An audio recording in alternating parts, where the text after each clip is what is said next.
नमस्कार विद्यार्थी मित्रों, मैं उमेश कुमार यादव, कक्षा 7, विषय हिंदी, पाठ्य पुस्तक अरहुल के पाठ नंबर 4, पाठ नंबर 4 अन्याय का विरोध नामक पाठ का वीडियो लेकर के आए हैं। इसके पहले हम लोगों ने चैप्टर नंबर 3 हम लोगों ने पढ़ा था, उसके वीडियो और एक्सरसाइज आदि के बारे में हम लोगों ने डिस्कस किया था। अब हम लोग आज पाठ नंबर 4 अन्याय का विरोध, उसके बारे में आज हम लोग पढ़ेंगे और उसमें जानेंगे उसके माध्यम से हमको क्या शिक्षा दी गई है। तो ये एक कहानी है। इस कहानी के अंतर्गत अन्याय और न्याय के बारे में बताया गया है और इसमें विशेष करके ये बात बताई गई है, अन्याय करने वाला भी अपराधी होता है, लेकिन उससे अधिक अन्याय को सहन करने वाला भी अपराधी होता है। इसको लेकर के लेखक ने एक कहानी आपके पाठ में रखा है जो कि अन्याय के विरोध के ऊपर है। उसमें लेखक के घर में एक गवर्नेंस छोटे बच्चों को पढ़ाने वाली महिला होती है जो उनके बच्चों की देखभाल करती है और कुछ चीज़ों को पढ़ाती है। तो उसको 30 रुपये महीने की दर से उसको वहाँ पे नौकरी मिलती है और 30 रुपये महीने पे आकर के लेखक के बच्चों को देखभाल करती है। तो इस प्रकार से वह 2 महीने 5 दिन लेखक के घर पे काम करती है। लेखक एक दिन उसे बुला करके कहता है कि जूलिया, मैं जानता हूँ कि तुम अपने पैसे कभी नहीं मांगोगी, इसलिए मैंने सोचा कि मैं आपके तनख्वाह का हिसाब कर दूं। तो आइए आज हम लोग उसके बारे में जान लेते हैं। तो लेखक उसको बुला करके उसके तनख्वाह का हिसाब करने लगता है। उसमें से सब कुछ काट करके उसे 12 रुपये देता है और जूलिया जब 12 रुपये पाती है तो उसके चेहरे पीले पड़ जाते हैं, मुरझा जाती है, उदास हो जाती है। फिर भी वह कहती है कि लेखक को धन्यवाद देती है।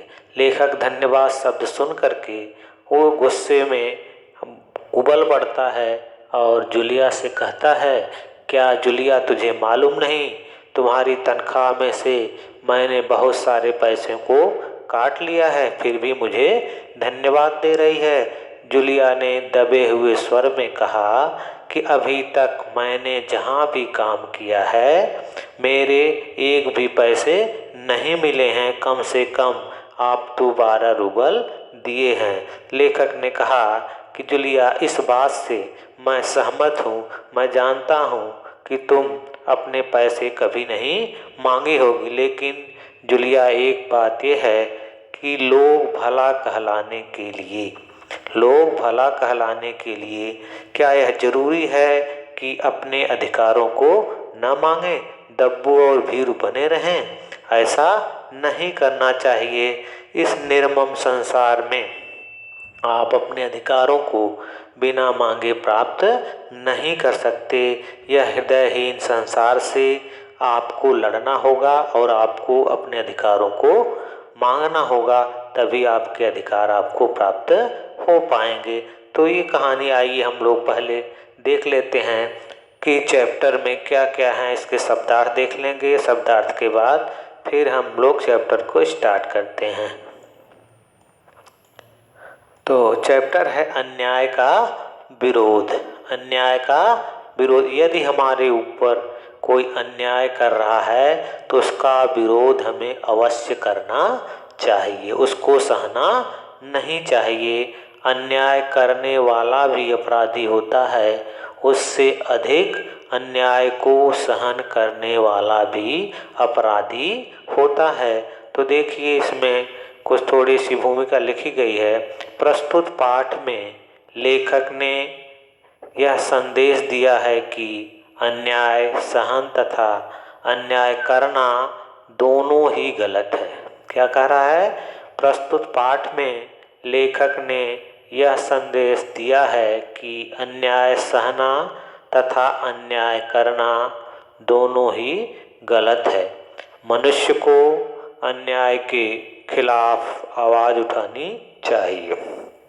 यदि हम पर कोई अन्याय करे तो चुपचाप सहना हमारे लिए अनुचित है। करा है, यदि हमारे ऊपर कोई अन्याय कर रहा है और उस अन्याय को हम लोग चुपचाप क्या करें, सहन कर लें, तो हमारे लिए क्या होगा, अनुचित होगा। इसलिए अन्याय के विरुद्ध आवाज उठानी चाहिए और अपने अधिकारों को मांगना चाहिए। तो आइए अब हम लोग पहले इसके शब्दार्थ देख लेते हैं, इसके बाद इस पाठ से जो भी शब्द हैं उनकी मीनिंग और उनके अर्थ को एक एक करके समझेंगे। सबसे पहले देखें नागा। नागा शब्द का अर्थ है अनुपस्थित, एब्सेंट। करा है, नागा शब्द का अर्थ होता है अनुपस्थित, जिस दिन न आया, अनुपस्थित। दूसरा है निर्मम, माने निष्ठुर, माने दयाहीन।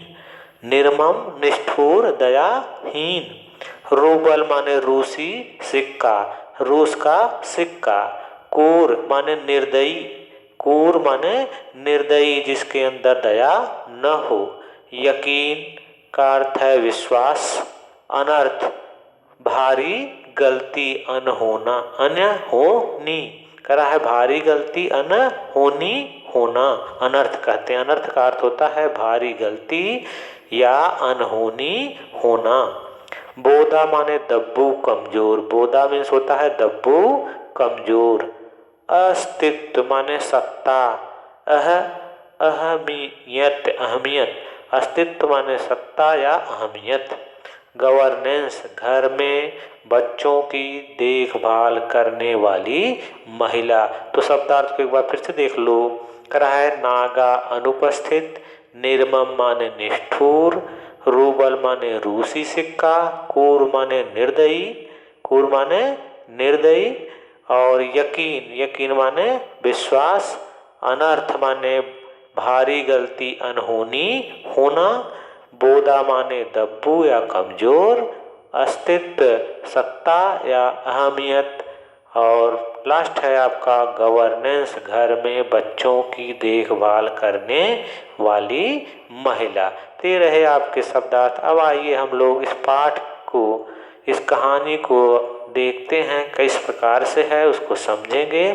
पाठ का नाम है अन्याय का विरोध, जो कि हम लोगों ने पहले इस पर डिस्कस कर चुके हैं। तो फिर से देख लें। प्रस्तुत पाठ में लेखक ने यह संदेश दिया है कि अन्याय सहना तथा अन्याय करना दोनों ही गलत है। मनुष्य को अन्याय के खिलाफ आवाज उठानी चाहिए। यदि हम पर कोई अन्याय करे तो चुपचाप सहना हमारे लिए अनुचित है। तो देखिए, कह रहा है कि मनुष्य को अन्याय के विरुद्ध आवाज उठानी चाहिए। अगर हमारे ऊपर कोई अन्याय कर रहा है, चुपचाप हम उसे सहन कर रहे हैं, तो हमारे लिए वह अनुचित होगा। तो देखिए, कुछ दिन पहले की बात है, कहानी ऐसे स्टार्ट होती है। कुछ दिन पहले की बात है, मैंने माने लेखक ने अपने बच्चों को, करा है कुछ दिन पहले की बात है, मैंने अपने बच्चों की गवर्नेंस जूलिया को, गवर्नेंस जूलिया को। क्वेश्चन इस पर बन जाएगा कि लेखक के घर में काम करने वाली गवर्नेंस का क्या नाम था, तो उस गवर्नेंस का नाम था जूलिया। करा अपने बच्चों की गवर्नेंस जूलिया को अपने पढ़ने के कमरे में बुलाया। कहा कि बच्चों की गवर्नेंस जूलिया को अपने पढ़ाने के कमरे में बुलाया और कहा, बैठो जूलिया। बैठो जूलिया के पहले आप देख रहे हो डबल इन्वर्टेड कामा का चिन्ह लगा हुआ है। दोहरा आवरण जिसे बोलते हैं, अवतरण जिसे बोलते हैं, तो इसे inverted comma, double inverted comma का चिन्ह लगा। देखें, कहा बैठो जूलिया, मैं तुम्हारी तनख्वाह, तनख्वाह माने होता वेतन या सैलरी, का हिसाब करना चाहता हूँ। क्या कर रहा है कि बैठो जूलिया, मैं तुम्हारी तनख्वाह का हिसाब करना चाहता हूँ। हूँ के बाद देख रहे हैं पूर्ण विराम है और इन्वर्टेड कामा जब भी लगेगा डबल इन्वर्टेड कामा तो पूर्ण विराम के बाद लगेगा। ये नहीं कि जहाँ पे है वहीं लग जाए, पूर्ण विराम के बाद ही इन्वर्टेड कामा क्लोज होगा, बंद होगा।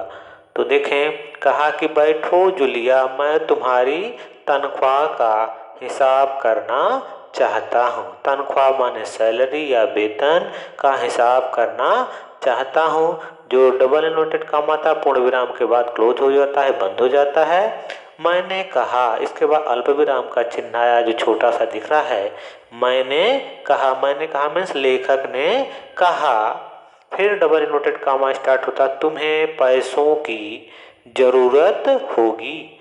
लेखक ने कहा कि मैंने कहा तुम्हें पैसों की जरूरत होगी और जितना मैं तुम्हें अब तक जान सका हूँ, कहा जितना मैं अब तक तुम्हें जान सका हूँ, मुझे लगता है तुम अपने आप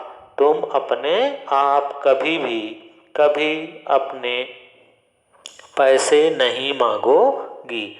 लेखक कह रहा है कि मैं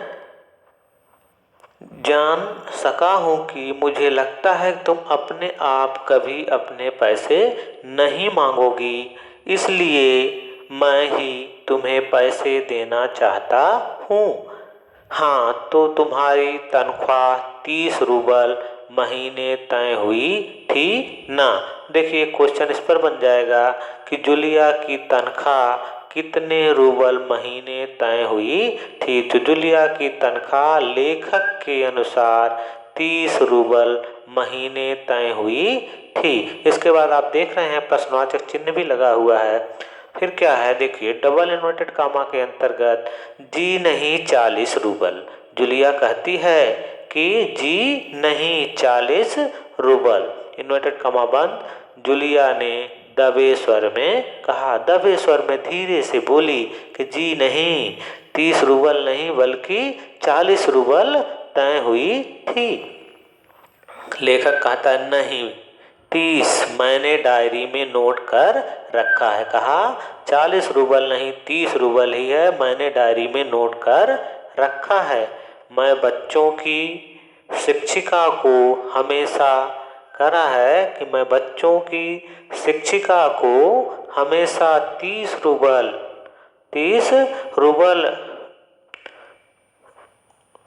करा है कि मैं बच्चों की शिक्षिका को हमेशा 30 रूबल महीने ही देता आया हूँ। तो तुम्हें यहाँ काम करते हुए 2 महीने हुए हैं। फिर से देख लें, जब जूलिया कहती है जी नहीं 40 रूबल, 40 जूलिया ने दबे स्वर में ऐसा कहा तो लेखक ने कहा नहीं, 30 मैंने डायरी में नोट कर रखा है।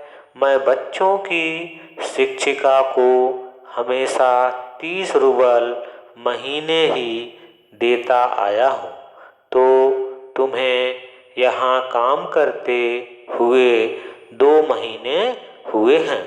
कह रहा है कि यहाँ आपको काम करते हुए 2 महीने हुए हैं। तो जूलिया कहती है जी नहीं, 2 महीने 5 दिन। कितना बताई? 2 महीने 5 दिन। अब देखिए, कह रहा है क्या कह रही हो। लेखक कहता है क्या कह रही हो।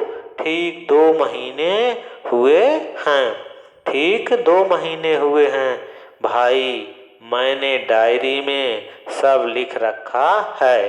तो 2 महीने के बनते हैं 60 रूबल। कहा 2 महीने की आपकी जो तनख्वाह है कितनी बनती है? 60 रूबल बनती है। लेकिन 60 रूबल तभी बनेंगे जब महीनों में एक भी नागा न हुआ। नागा माने छुट्टी, रजा, नागा न हुआ हो।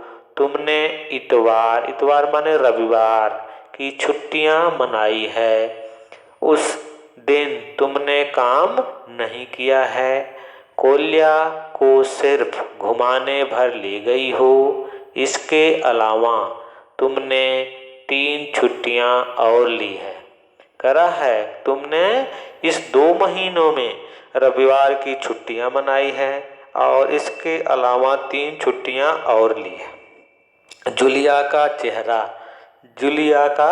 चेहरा पीला पड़ गया। ऐसी बात को सुन करके, लेखक की ऐसी बात को सुन करके जूलिया का चेहरा पीला पड़ गया, मीन्स उदास हो गई। वह बार बार अपनी ड्रेस माने कपड़े की सिकुड़न दूर करने लगी। देखिए, जब व्यक्ति उदास हो जाता है, लज्जित हो जाता है, या तो बार बार अपने मुंह को पोंछता है या ढकता है, या कपड़े को खींचता है, टाइट करता रहता है। ऐसी ही स्थिति जूलिया की हो गई थी। कह रहा है जूलिया का चेहरा पीला पड़ गया, माने उदास हो गई। वह बार बार अपनी ड्रेस की सिकुड़ने दूर करने लगी, बोली एक शब्द भी नहीं, वह चुप रही। तब लेखक कहता है कि हाँ, तो देख रहे हैं फिर डबल इन्वर्टेड कामा, इसके बाद अल्प विराम का चिन्ह इसके नीचे हाँ के लगा हुआ है। हाँ, तो 9 इतवार माने 9 रविवार और 3 छुट्टियां, यानी 9 3 12 दिन। कह रहा है कि 12 दिन काम नहीं हुआ। कितना? 9 इतवार और 3 छुट्टियां। इस पर भी क्वेश्चन बनेगा कि जूलिया ने कितने इतवार काम नहीं किया था। तो इसका जवाब होगा जूलिया ने 9 इतवार काम नहीं किया था। तो देखिए, कह रहा है कि 9 इतवार और 3 दिन और मिला करके 12 दिन काम नहीं हुआ। मतलब यह कि तुम्हारे 12 रूबल कट गए। लेखक ने कहा कि 12 दिन काम नहीं हुआ, मतलब 12 रूबल कट गए। और इतना ही नहीं, उधर माने इसके और पहले कोल्या 4 दिन बीमार रहा और तुमने सिर्फ वान्या को ही पढ़ाया। पिछले हफ्ते शायद 3 दिन तुम्हारे दांतों में दर्द रहा था और मेरी पत्नी ने तुम्हें दोपहर के बाद छुट्टी दे दी थी। तो 12 और 7 हुए 19। करा है कि पिछले कुछ दिन तुम्हारे दांतों में क्या था? दर्द था और मेरी पत्नी ने दोपहर के बाद छुट्टी दे दी थी। तो 12 और 7 हुए 19। 19 नागे माने 19 अब्सेंट, अनुपस्थिति।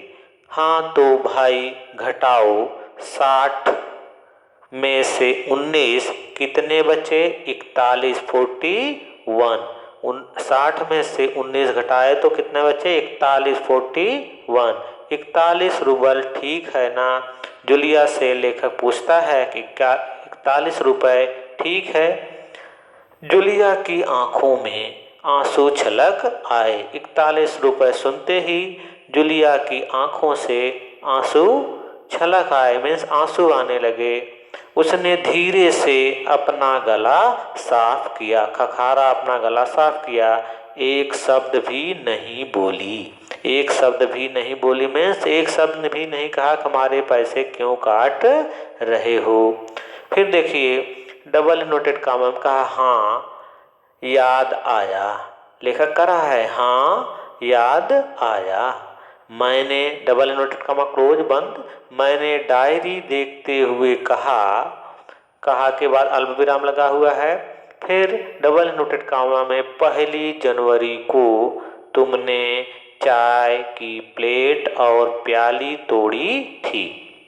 लेखक कहा कि 1 जनवरी को तुमने चाय की प्लेट और प्याली तोड़ी थी। प्याली बहुत कीमती थी मगर मेरे भाग्य में। करा है कि प्याली बहुत कीमती थी मगर मेरे भाग्य में तो हमेशा नुकसान उठाना ही बदा है। हमारे भाग्य में हमेशा नुकसान ही उठाना है। चलो मैं उसके 2 ही रूबल और कम कर देता हूँ। कहा प्लेट और प्याली तो बहुत महंगी थी, लेकिन मेरे भाग्य में तो सदैव नुकसान ही उठाना बंधा है। फिर भी मैं आपका 2 रूबल और कम कर देता हूँ। अब देखो, उस दिन तुमने ध्यान नहीं रखा और तुम्हारी नज़र बचाकर के माने छिप करके, तुम्हारी नज़रों से छिप करके कोल्या पेड़ पर चढ़ गया और वहाँ खरोंच लगकर उसकी जैकेट फट गई। 10 रूबल उसके कट गए। कहा उसकी जैकेट फट गई, उसके लिए 10 रूबल और कट गए। अब देखिए, इस तरह तुम्हारी लापरवाही के कारण नौकरानी ने वान्या के जूते चुरा लिया। अब देखो भाई, तुम्हारा काम बच्चों की देखभाल करना है, तुम्हें इसी के तो पैसे मिलते हैं। कहा कि देखो भाई, तुम्हें बच्चों की देखभाल करना है और इसी के तो पैसे मिलते हैं। तुम अपने काम में ढील दोगी माने लापरवाही करोगी तो पैसे कटेंगे। कहा तुम अपने काम में ढील दोगी तो पैसे कटेंगे या नहीं, मैं ठीक कह रहा हूँ ना? तो जूते के लिए 5 रूबल और कट गए। कहा उस जूते के लिए भी 5 रूबल और कट गए। हाँ, 10 जनवरी को मैंने तुम्हें 10 रूबल दिए थे। क्या कहा कि 10 जनवरी को भी मैंने आपको 10 रूबल दिए थे। जूलिया कहती है, जी नहीं, आपने मुझे कुछ नहीं दिया। जूलिया ने दबी जुबान से ऐसा कहा। क्या कहा? जी नहीं, आपने मुझे कुछ नहीं दिया। जूलिया ने दबी जुबान से कहा। अरे, मैं क्या झूठ बोल रहा हूँ? लेखक कहता है, अरे मैं क्या झूठ बोल रहा हूँ? मैं डायरी में हर चीज़ नोट कर लेता हूँ। तुम्हें यकीन माने विश्वास नहीं। कहा तुम्हें यकीन न हो तो दिखाऊं डायरी। क्या कहता है? तुम्हें यकीन न हो तो दिखाऊं डायरी। जी नहीं, जूलिया फिर दबे स्वर में कहती है, जी नहीं, आप कह रहे हैं तो आपने दिए ही होंगे। अश्रु भरे स्वर से उसने कहा, आंखों में आंसू भरे हुए थे। ऐसे अश्रु भरे स्वर से उसने कहा, दिए होंगे नहीं, दिए हैं। लेखक ने कहा, दिए होंगे नहीं, दिए हैं। मैंने कठोर स्वर में कहा। लेखक ने कठोर स्वर में कहा, दिए होंगे नहीं, दिए हैं। तो ठीक है, घटाओ 27। 41 में से बच्चे कितने? 14। ठीक है ना? कहा 41 में से 27 घटाओ और बचे हैं 14। ये ठीक है ना? उसकी आंखें आंसुओं से भर उठी। जूलिया की आंखें आंसुओं से भर उठी। उसके तमाम शरीर पर पसीना छलक आया। कांपती आवाज में वह बोली, मुझे अभी तक एक ही बार कुछ पैसे मिले थे और वे भी आपकी पत्नी ने दिए थे, सिर्फ 3 रूबल। कितना? 3 रूबल। ठीक है, मैंने स्वर में आश्चर्य भर के कहा। लेखक कहता, ठीक है, मैंने स्वर में आश्चर्य के साथ आश्चर्य भर के कहा। अरे, और इतनी बड़ी बात तुम्हारी मालकिन ने मुझे बताया तक नहीं। कहा, और इतनी बड़ी बात तुम्हारी मालकिन ने मुझे बताया तक नहीं। देखो, हो जाता ना अनर्थ। खैर, मैं इसे भी डायरी में नोट कर लेता हूँ। हाँ, तो 14 में वे 3 और घटा दो, बचते हैं 11 रूबल। तो भाई, ये रही तुम्हारी तनख्वाह 11 रूबल। इसे ठीक से गिन लो। ऐसा लेखक ने कह करके जूलिया को 11 रूबल दे दिया। आगे देखिए आगे क्या होता है। उसने कांपते हाथों से 11 रूबल लिए और अपनी जेब टटोल के माने बिना देखे खोज कर किसी तरह उन्हें उसमें ठुसे ठुसे में रख लिए और धीमे स्वर में बोली, जी धन्यवाद। मैं गुस्से से उबलने लगा। मैं माने लेखक। जब जूलिया ने उन्हें धन्यवाद बोला तो लेखक गुस्से से उबलने लगा। कमरे में चक्कर लगाते हुए मैंने जोर से कहा, धन्यवाद किस बात का? लेखक ने जूलिया को कहा कि धन्यवाद किस बात का? आपने मुझे पैसे दिए। जूलिया ने जवाब दिया, आपने मुझे पैसे दिए इसलिए धन्यवाद। इसके लिए धन्यवाद। अब मुझसे नहीं रहा गया।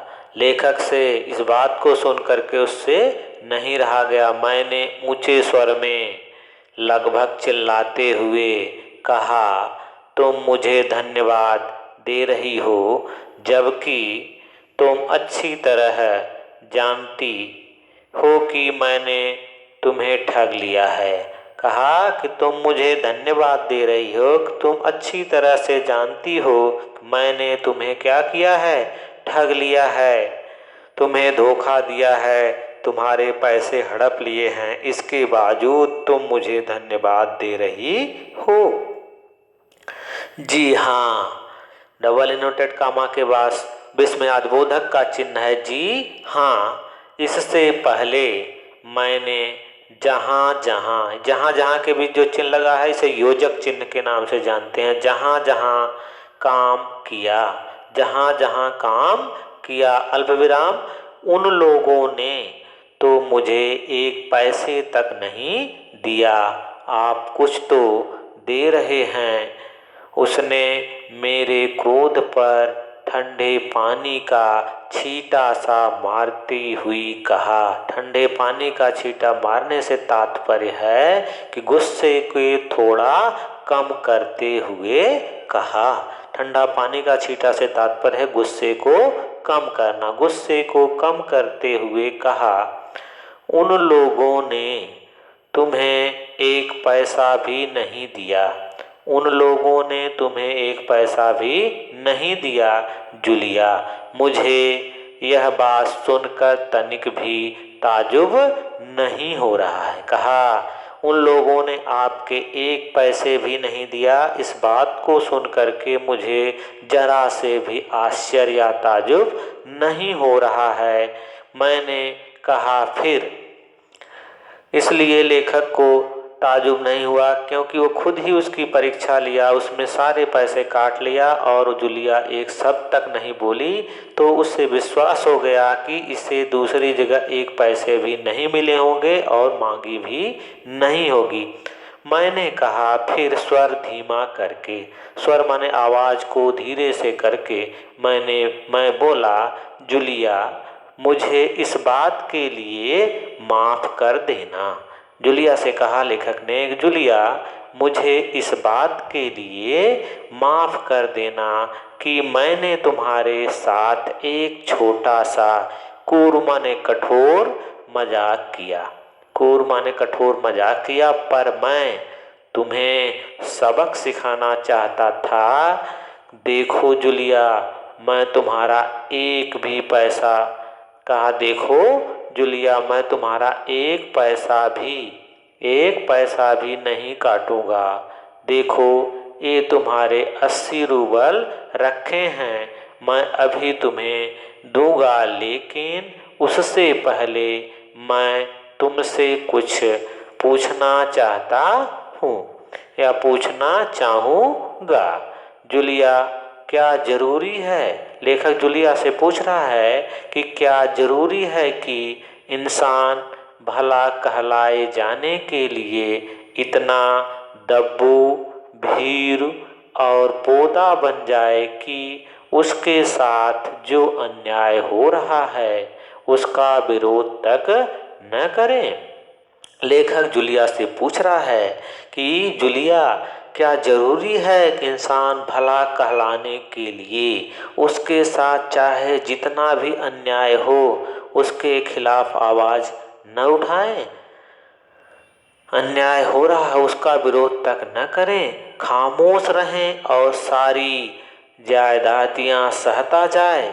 नहीं जूलिया, नहीं। इस तरह खामोश रहने से काम नहीं चलेगा। अपने अस्तित्व को, अपने अधिकारों को बनाए रखने के लिए तुम्हें इस कठोर, निर्मम और हृदयहीन संसार से लड़ना होगा। अपने दांतों और पंजों के साथ लड़ना होगा, पूरी ताकत के साथ लड़ना होगा। दांतों और पंजों से तात्पर्य जो अधिकार हैं, उन अधिकारों का हमें प्रयोग करके उनसे लड़ना होगा और पूरी ताकत के साथ। यदि याद रखो जूलिया कि इस संसार में दब्बू और बोधे लोगों के लिए कोई जगह नहीं है, कोई जगह नहीं है।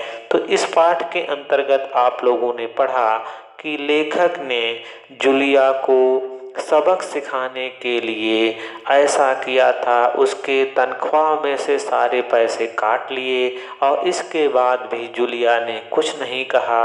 और लास्ट में कुछ पैसे प्राप्त होने पे लेखक को जब जूलिया ने धन्यवाद कहा तो धन्यवाद कहने पर लेखक को गुस्सा आया, लेकिन लेखक ये जानता था कि जूलिया दूसरी जगह एक भी पैसा नहीं पाई होगी, फिर भी मांगी नहीं होगी, क्योंकि वह परीक्षा ले लिया था। उसके सारे पैसे को काट लेने के बाद भी जूलिया ने एक शब्द नहीं बोला। तो इस पाठ को एक दो बार आप अपनी टेक्स्ट बुक को पढ़ेंगे, एक दो बार इस वीडियो को देखेंगे तो सारी बात आपको समझ में आ जाएगी।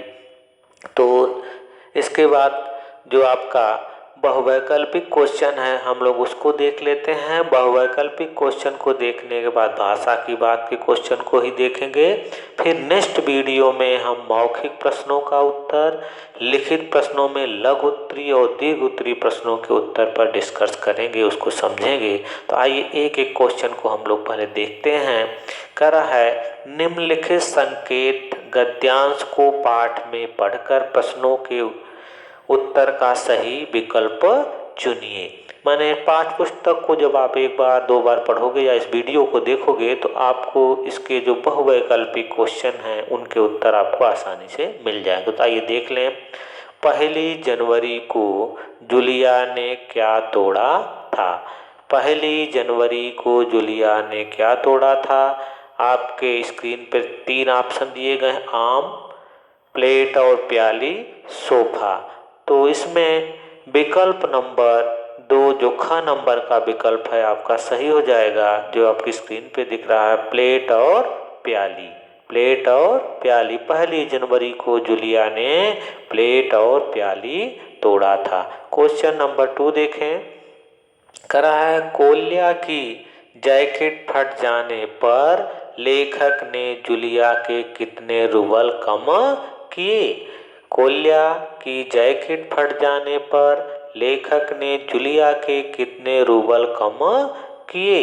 तो देखिए इसमें दिया गया है ऑप्शन नंबर क है 2 रूबल, ख है 10 रूबल, ग है 5 रूबल। तो विकल्प नंबर या ऑप्शन नंबर ख इसका भी सही हो जाएगा। कोल्या की जैकेट फटने पर लेखक ने 10 रूबल काट लिए थे। कितने काटे थे? 10 रूबल। क्वेश्चन नंबर 3 देखें। 10 जनवरी को लेखक ने जूलिया को कितने रूबल दिए थे? 10 जनवरी को लेखक ने जूलिया को कितने रूबल दिए थे? तो इसमें भी 3 ऑप्शन दिए गए हैं, 5 रूबल, 10 रूबल और 15 रूबल। तो इसका जवाब होगा विकल्प नंबर ख, विकल्प नंबर ख, और इसमें 10 रूबल होगा। आप इसका जवाब होगा 10 रूबल। कितना होगा? 10 रूबल। नेक्स्ट देखिए, अब हम लोग देखते हैं भाषा की बात में। क्वेश्चन नंबर का है भाषा की बात, विलोम शब्द के जोड़े बनाइए। इसके पहले वाले वीडियो में मैंने विलोम शब्द की परिभाषा भी बता दिया था और उनको किस प्रकार से किया जाता है उनके प्रकार भी बताया था। विलोम शब्द को वैसे तो कई भागों में बांटा गया है, कई प्रकार हैं, लेकिन मुख्य रूप से विलोम शब्द को दो भागों में हम लोग डिवाइड करते हैं, तत्सम और तद्भव। तत्सम का विलोम तत्सम होना चाहिए और तद्भव का विलोम तद्भव होना चाहिए, न कि तत्सम का तद्भव और तद्भव का तत्सम होने पर विलोम शब्द गलत हो जाता है। तो आइए यहाँ कर रहा है, विलोम शब्द के जोड़े बनाइए। तो पहला है घृणा। क्या है? घृणा को किससे बनाएंगे जोड़ा? प्रेम, क्योंकि विलोम शब्द हमको बनाना, घृणा का प्रेम, न्याय का अन्याय, निडर का डरपोक, मुलायम का कठोर, शाम का सुबह। आइए आगे देखते हैं।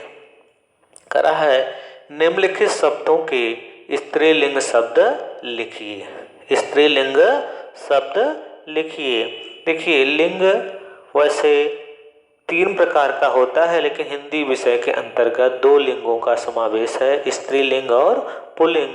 और संस्कृत सब्जेक्ट में 3 लिंग आता है, स्त्रीलिंग, पुल्लिंग और नपुंसक लिंग। जिससे स्त्री जाति का बोध हो जिन शब्दों के द्वारा, उसे स्त्रीलिंग शब्द कहते हैं। जिन शब्दों के द्वारा पुल्लिंग जाति का बोध हो उसे पुल्लिंग कहते हैं। और जिन शब्दों के द्वारा न तो स्त्री जाति का न तो पुरुष जाति का बोध होगा उसे हम नपुंसक लिंग के अंतर्गत रखते हैं। तो इसका एक साधारण सा उदाहरण होता है कि स्त्रीलिंग शब्द जो होता है उसका लास्ट वाला वर्ण इकारांत होता है। लास्ट वाला वर्ण क्या होता है? इकारांत, माने ई की मात्रा लगी होती है। अक्सर उसे हम लोग स्त्रीलिंग शब्द कहते हैं, लेकिन कुछ अपवाद भी हैं। जैसे हाथी है, हाथी पुल्लिंग के अंतर्गत आता है। किसके अंतर्गत आता है? पुल्लिंग के अंतर्गत आता है, जबकि हाथी शब्द इकारांत है।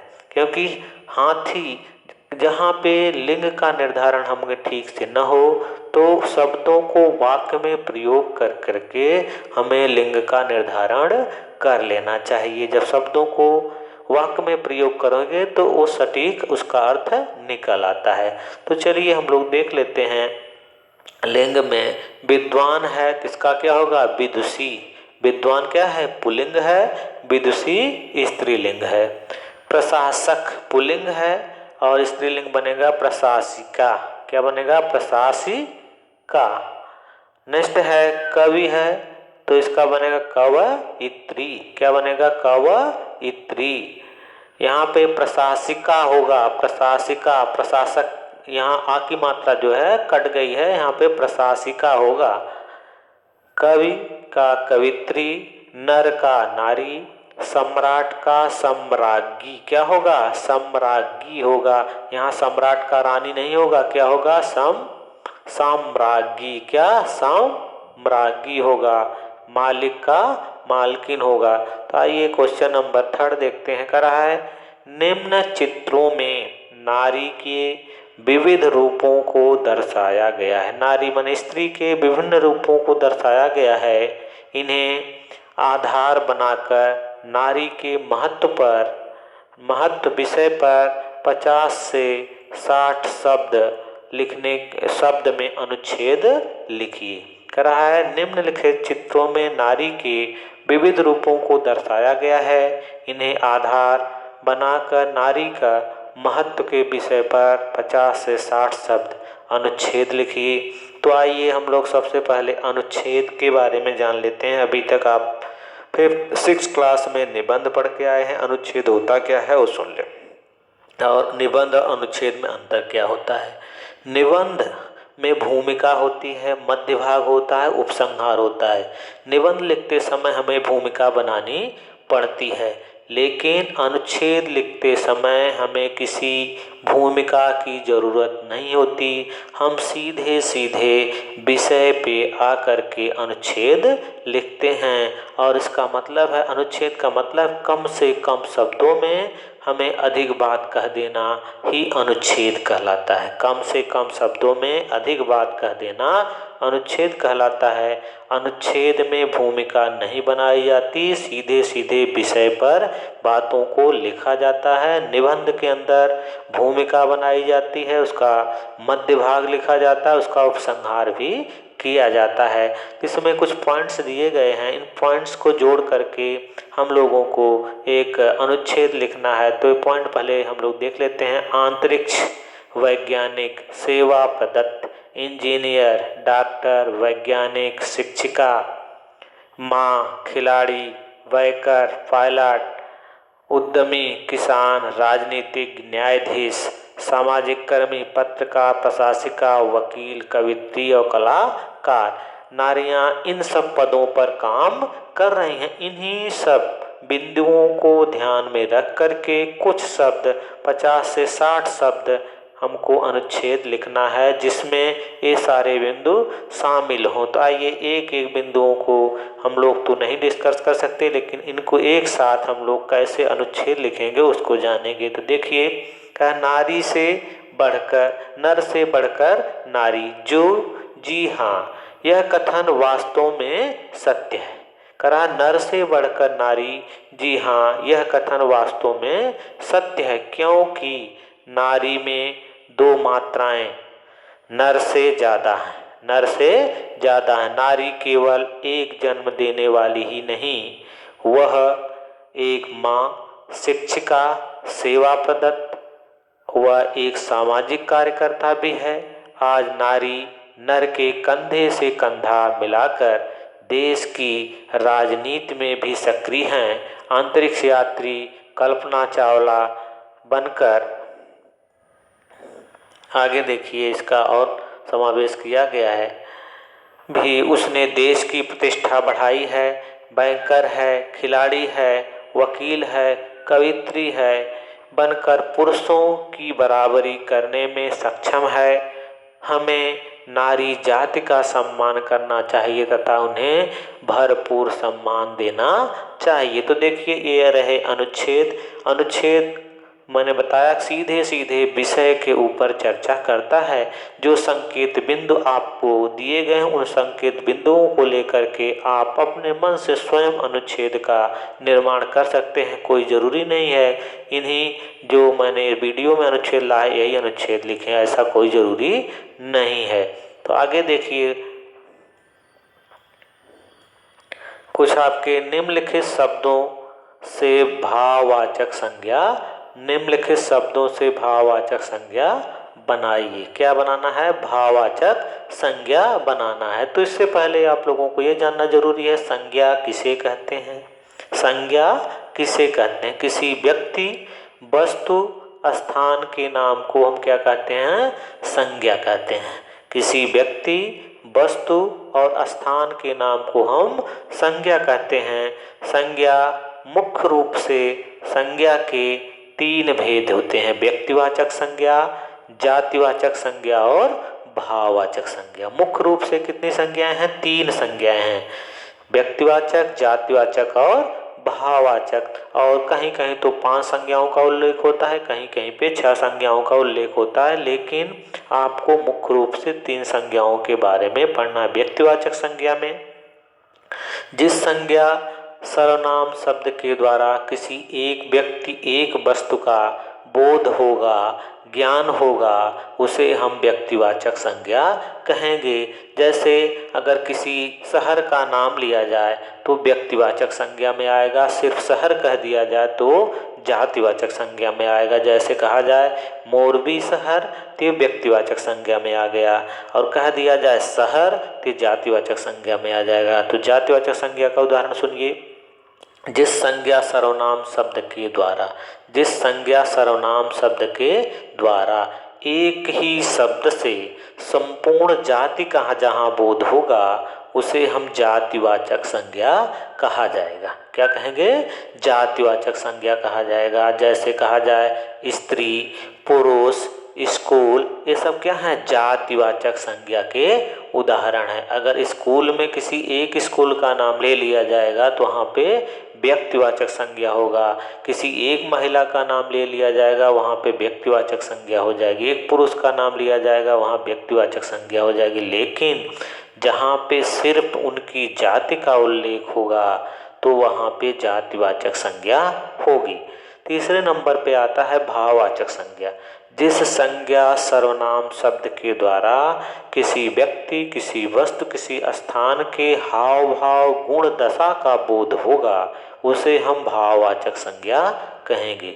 जिस संज्ञा सर्वनाम शब्द के द्वारा किसी व्यक्ति, वस्तु, स्थान और हाव भाव और गुण का जहाँ हमें ज्ञान होगा उसे हम भाववाचक संज्ञा कहेंगे। तो आइए हम लोगों को बनाना क्या है, भाववाचक संज्ञा बनाना है। दिया गया है हंसना, हंसना का भाववाचक क्या होगा, हंसी। क्या होगा, हंसी। दूसरा है घबराना, इसका भाववाचक होगा घबराहट। क्या होगा, घबराहट। तीसरा है आपका शत्रु, इसका भाववाचक बनेगा शत्रुता। चौथा है भला, इसका भाववाचक होगा भलाई। हारना, हार। मीठा, मिठास। सज्जन, सज्जनता। सुंदर, सुंदरता। लोभ, लोभी।